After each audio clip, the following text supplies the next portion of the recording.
Hey everybody, welcome back to some more Bush's paranormal stories, and I'm going to go ahead and tell you about another story when I was young. This was before I was even in kindergarten, at least I'm pretty sure. But I used to go to my grandparents during the day when my parents had to go to work and stuff. And just for a little, I guess you'd say history, my grandparents' house was, their old house was haunted. It had actually 3 ghosts in it. The place was rather large because where my grandparents lived, it was a nice 2-story house, and then on the front side it was the post office for the town that we were in, or that I lived in. I don't live there anymore. And there's a post office, and then there was also like apartments on the front too. So you just picture a pretty big place. And my grandma, she used to actually run the post office, and one of the ghosts actually haunted the post office area itself. I don't think it ever spread to the house behind it. I mean, we're talking like you just exited the post office through the back door and you were in like the kind of like a laundry area, I guess you would almost say, of the house that my grandparents lived.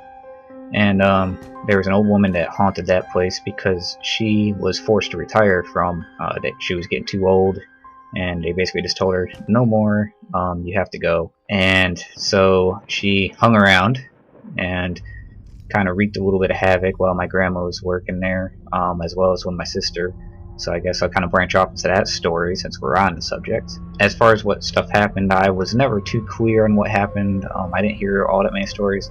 The biggest story I remember was my sister was in there helping my grandma one time, and this was actually probably a few years after the incident that I want to talk about. But they were in there, and there was always what do you call it? There was always something happening. Like mail would fly out of slots, and you know they'd have to put them back in and stuff.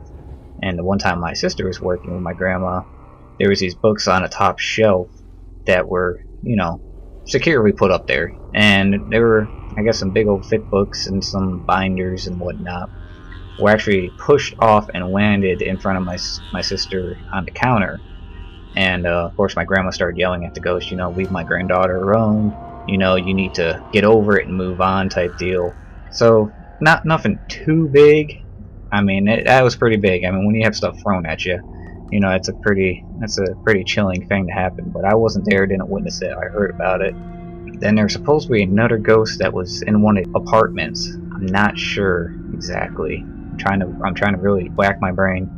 But I remember helping out in one of the apartments. I was young, and my grandpa was like, "Hey, you want to help?" And he had me in one of the apartments, pulling nails out of the floor that had remained there after they tore up carpet, because they're remodeling the little apartments up there. And you know, there were some eerie things. You know, I never really got scared, but you just felt like somebody was watching you that whole time. But back to what I was originally going to go into was I was staying there, and they had the ghost in that house. They called him Casper, for obvious reasons. Casper, the friend of the ghost, because he never really. We say he.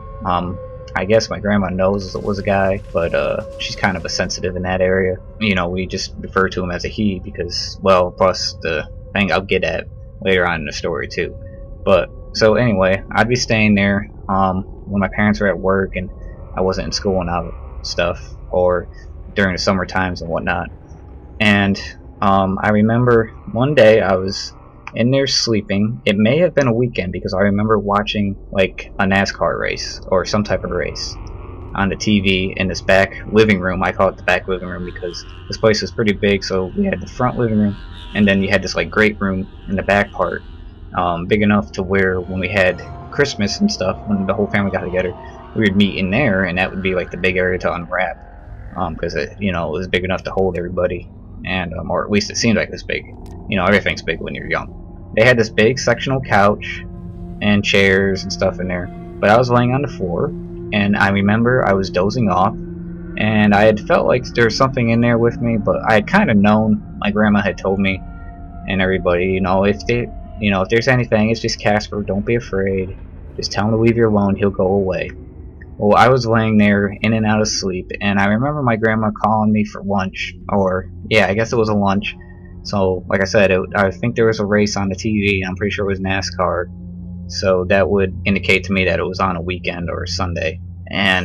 Or it could have just been a channel that had a replay of it on. I don't know. But regardless, there was something on TV, and I was watching it. And I dozed off.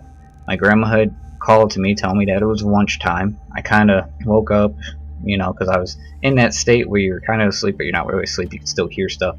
So I was like, okay, and I started to doze off again. And a couple minutes later, or maybe even 30 seconds later, you know, it felt like a good bit, I felt something poking me. So I opened my eyes thinking it's my grandma, but there's nothing there. I can't really say I felt chilly, but I did feel a little uneasy. And I thought maybe it was just me, you know, maybe, you know, something in my sleep. And then, out of nowhere, when I closed my eyes again, I felt something thud down beside me, like somebody putting their foot down, like, and I jolted awake, looked around, there was nothing there, and that's when it kind of hit me. That's Casper. He's trying to tell me to go get something to eat. Get up, stop sleeping. So of course I got up and kind of scurried out of there quickly. And yeah, that was kind of like my first actual real experience with him. Of course I was pretty young too, so you know, it wasn't my last. There was another time I had been in that room. We were doing a family thing, so there was a few of us there. But I was in that room myself. My cousin or somebody had walked out. This was probably a couple years, maybe a little bit longer than that, after the incident of him stomping his foot, telling me to get up. I was sitting on the couch, and I'm talking a big couch, and this is one of those really nice cushions that when you sit down, it depresses quite a bit. And I remember sitting there watching whatever it was on the TV, and out of the corner of my eye, I could feel it. Like somebody had sat down, and out of the corner of my eye I could see the cushion depress like somebody's imprint was sitting on the couch. I looked over at it, and it was full boom, there was somebody sitting there.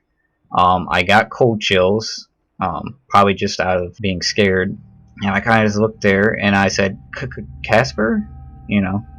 And about 5 seconds later, you felt this force. Not like anything against me, but you just felt, you know how you can kind of feel when somebody gets up? You could feel that, and sure enough, the imprint came out of the couch cushion, and you could kind of just feel it walking out. So it sat down, it realized that it kind of scared me. It was just trying to spend some time or whatever, and it realized that, hey, you know, this kid's kind of scared me. So he just walked out of the room, apparently. I didn't freak out or anything. I was in there probably a few more minutes before I went back in to join whatever activities it was that we were at my grandparents' house for that day. And the final part of the story, I think it was around Christmas time. Of course, the day had wrapped up, and it was decided that a few of us were going to stay at the grandparents' house. We were going to crash in that great room because there's a lot of room. So it was me, I think my sister, my three cousins, or two of the three, and well, a couple other cousins as well. So there was probably 5-6 of us in there, sleeping on the floor on this big couch, whatnot. I remember waking up in the middle of the night. I hadn't been able to sleep that much, so I was just laying there, and there was a light on where the stairs are that go upstairs to where my grandparents' bedroom is there. And I thought I heard something up there, so I kind of changed my view, kind of just turned my head over, and that's when I saw something standing on the stairs. I thought it was my grandpa, so I kind of popped my head up and was looking at it and trying to kind of gauge on what I was seeing, because I don't have a good eyesight. I didn't have my glasses on. And I saw it put its hand up. Sorry, I just hit the microphone. I saw it put its hand up to its mouth, like, you know, shh type deal. And it put it down, and it just looked, and then it walked up the stairs. Now, as it got to where you could only see legs, because the rest of the body would be covered up by the top part of the, you know, the flooring that's up there, or the ceiling, the legs disappeared. It wasn't, they just quickly jumped a couple stairs. The legs, torso area just flat out disappeared. I was so scared because that's the first time I had seen what I assumed was Casper, because again, it was nice. It wasn't like it was there to scare. It was just looking over everybody, making sure everybody was nice and comfy and sound, or, you know, whatever. And it just disappeared. It was like the first time I seen it, thought it was somebody that I knew. I mean, it didn't look like anybody. It just looked like kind of like somebody standing there. There was very little detail. Like I said, just enough to make out the hand gesture to shh, and then turned around, walked up a couple steps, and then just disappeared. What happened after that, I just laid down, kind of like got a little closer to whoever was beside me. I think it was one of my cousins, and kind of just closed my eyes and just eventually fell asleep. So those are the stories. That's my grandma's house. Nothing really else happened there. There were some creepy areas of the place.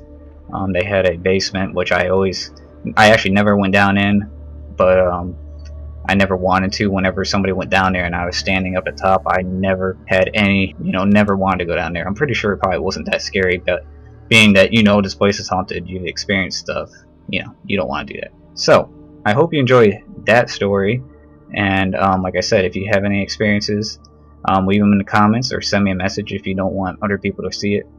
And yeah, so I hope that kind of gave you some chills or something. But anyway, thanks for listening, and I'll see you guys on the next one. Peace.